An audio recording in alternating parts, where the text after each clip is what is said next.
We are getting a new snapshot of our economy this morning. We got word that it expanded at an annual rate of 2.5% in the first quarter for the GDP. Much of that gain is attributed to a jump in consumer spending, but the number is a bit smaller than economists had expected for this quarter. Stuart Varney, anchor of Varney & Company on the Fox Business Network, joins me now. Stuart, good morning to you. What do you think of this number? Oh, sounds good. That's the headline. Yep, sounds good, but it's not. Late last year, the economy was growing barely.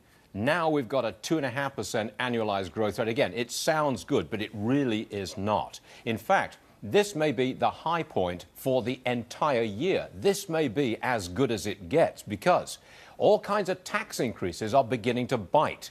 We had the Social Security tax increase January the 1st, tax the rich January the 1st. State taxes also went up, notably in California.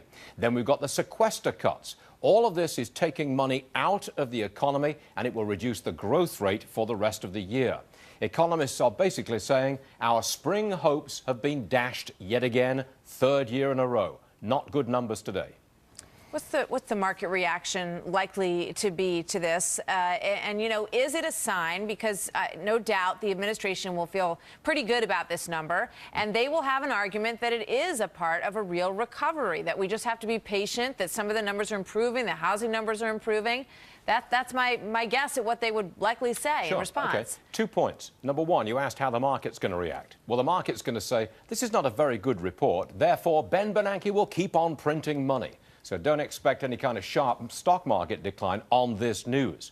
Number two, this is not a real recovery. After every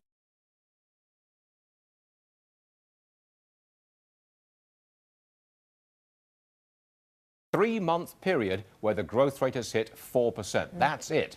Only 13 weeks out of 4 years did we hit 4%. That is a disappointing recovery thus far. Yeah, indeed it is. Stuart, thank you. Sure. We'll see you later.